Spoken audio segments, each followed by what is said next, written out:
બનાસકાંઠા જિલ્લાના પ્રસિદ્ધ પર્યટન સ્થળ વિશ્વેશ્વર ખાતે બનાસ નદી થઈ બે કાંઠે વહેતી, લોકોને પાણીથી દૂર રાખવા માટે તંત્ર દ્વારા ગોઠવાયો ચુસ્ત બંદોબસ્ત।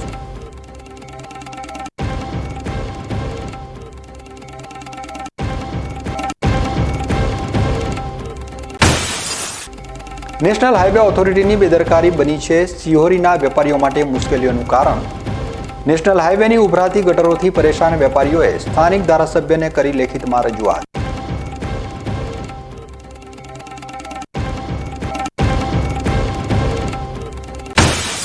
ભારે વરસાદ વચ્ચે અમીરગઢના કાકવાડા નજીકથી પસાર થતી બનાસ નદીમાં જોખમી રીતે પસાર થતા લોકો જાનહાનિ સર્જાય તે પહેલા તંત્ર બંદોબસ્ત ગોઠવે તે જરૂરી।